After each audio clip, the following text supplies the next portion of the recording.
제가 하늘상기도원 치유사역 말씀드렸죠. 못 들으신 분 사람은 또 없어요. 진짜로요? 못 들으신 분을 위해서 제가 하겠습니다. 제가 한참 이제 신대원 다닐 때 하나님이 나름대로 살아계심을 저한테 다 증명을 해주셨는데 제가 정말 궁금한 게 하나 있었던 거예요. 치유사역. 병든 자가 기도 때문에 나은 것이 저는 정말 보고 싶었어요. 그래서 하나님께 기도했습니다. 하나님, 저에게도 치유의 사역 그 기적을 한번 보여주세요. 그러다가 이제 제가 하늘산 기도원 올라가 금식 기도할 텐데 6일째인가 되는 날이었던 것 같아요. 프랭카드가 딱 붙는 거예요. 신유 집회. 야, 이거 하나님이 내 기도 응답하시는 거예요. 그래가지고 제가 그날을 기다렸다가 신유 집회에 굉장한 기대를 가지고 갔습니다. 그랬더니 목사님이 딱 등장하셨는데 제가 좀 멀리 앉았거든요. 예수님인 줄 알아서 파마를 해갖고 막 여기까지 길렀는데 비주얼이 영향하는 예수님이라니까요. 그래서 야, 저 양반 암 환자도 살리게 생겼다. 제가 속으로 이렇게 생각했어요. 그분이 말씀을 시작을 전에 간증을 하더라고요. 그때가 여름이었거든요. 여름이었는데 당신이 타고 다니는 차가 똥차래요. 근데 이게 여름인데 지금 기도원 오다가 차가 고장이 났다는 에어컨이. 어떻게 합니까? 창문을 열고 오자니 그 긴 머리가 다 헝클어지게 생겼고 창문을 닫고 오자니 더워서 죽게 생긴 거예요. 그래가지고 차를 한쪽에다 세워놓고 본넷에 손을 얹고 안수를 했답니다. 하나님 제발 이 에어컨 좀 고쳐주세요. 고쳐졌을까요? 안 고쳐졌을까요? 저도 안 봐서 잘 모르는데 그분 말로는 고쳐졌대요.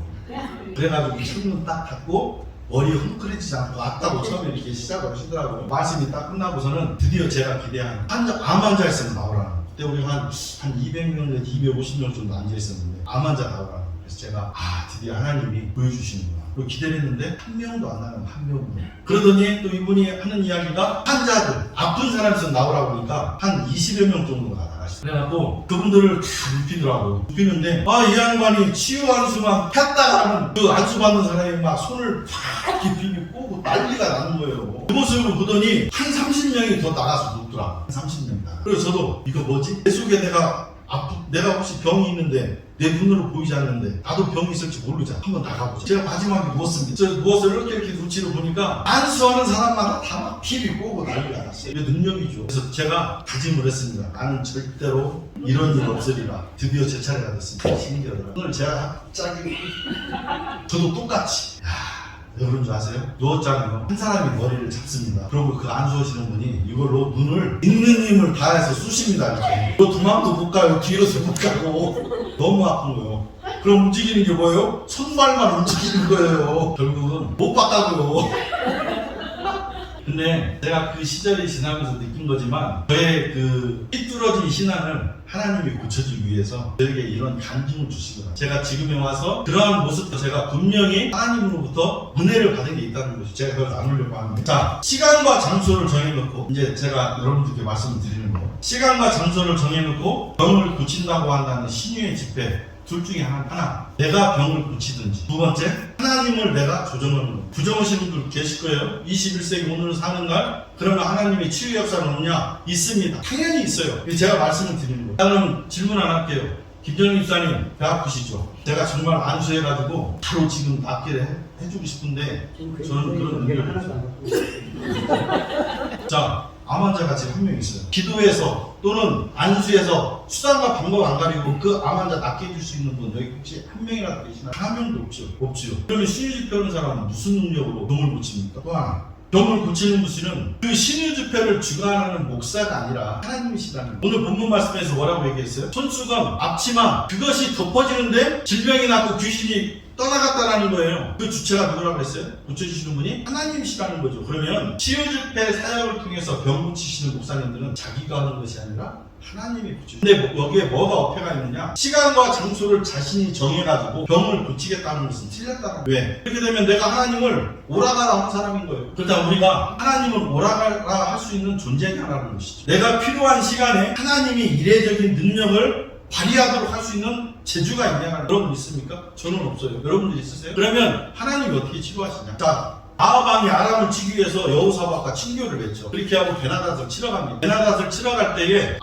여호사밧이 전쟁은 하나님의 손에 있으니까 우리 하나님께 한번 물어보고 합시다. 그래갖고 아합왕에게 이스라엘에 있는 선지자들을 불러서 한번 의중을 물어봅시다. 이제 선지자들을 불러드리고 그때 시드기야라는 선지자가 와가지고 철로 만든 뿔을 막 휘두르면서 뭐라고 얘기해요? 이 뿔로 아람 군대를 다 찔러 죽일 것입니다. 예언을 시드기야 선지자가. 그랬더니 미가야라는 선지자가 와서 미가야는 이 전쟁을 통해서 아합 왕인 당신이 반드시 죽을 것이다라고 해요.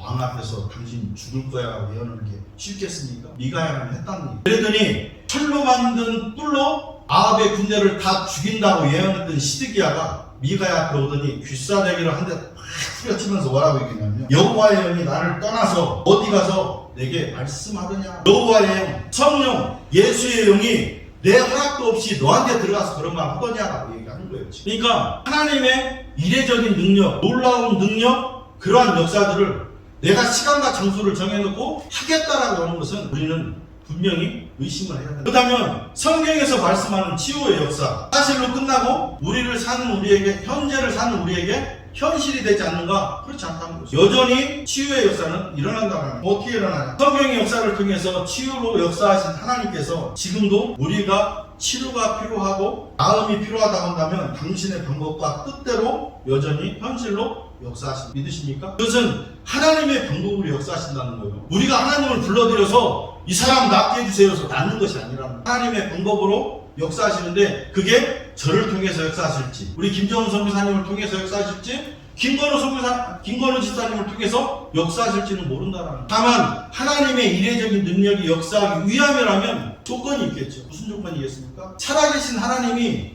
이 사람을 치유할 수 있는 능력이 하나님이시라는 것을 믿어야 된다는 거예요. 그러면 하나님이 그 사람을 통해서라든지 아니면 본인이 환자라면 여전히 치유 역사는 일어난다는 것입니다. 다만 인간의 이기심이나 교만 또는 자신의 자랑과 재주를 통해서 하나님의 능력을 갖다가 이용하려고 하는 사람에게는 일어나겠습니까? 안 일어나는 거예요. 혹여나 정말 사탄이 역사해가지고 병든 사람이 나은 현장이 있었다. 그러면 그 현장이 어떻게 되겠습니까? 하나님이 하셨다고 하시겠어요? 천만의 말씀. 그 나음을 받은 사람은 하나님이 아니라 그 낫게 해준 목사를 믿는 우상 숭배자가 된다. 여전히 기독교 아닌 다른 종교에서 벌어지는 일들이죠. 오늘 말씀에서 중요한 것은 하나님께서 바울을 통해서 이례적인 능력을 행하시는 것은 무슨 이유냐? 복음의 진보를 위함이었다. 하나님은 그냥 괜히 바울의 능력을 막 재주를 높이 사가지고 이 사람이 능력 있는 사람이다라고 많은 사람들에게 나타내기 위함이 아니라 복음의 진보를 위해서 바울을 사용하셨다. 제가 지난주에 에베소가 어떤 곳이라고 했습니다. 우상 숭배가 만연한 곳이고 페페와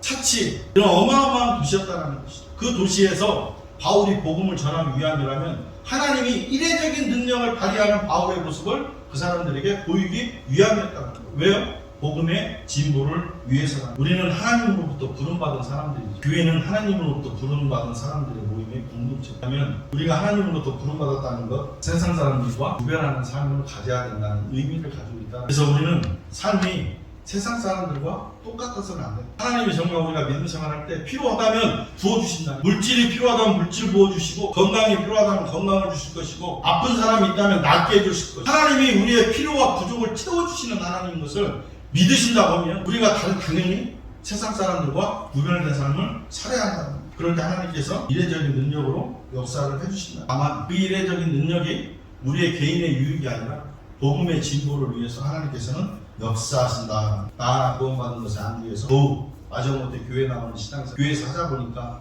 하기 싫어도 그냥 마저 참여하는 그런 모습 되겠습니까? 우리를 통해서 이례적인 능력을 행하시는 하나님 앞에서 우리가 그렇게 신앙생활을 할 수 없다라는, 우리가 이례적인 능력을 행하시는 하나님을 경험하면서 승리하는 삶을 살아가는 저와 여러분들 되시기를 예수님의 이름으로 축원합니다.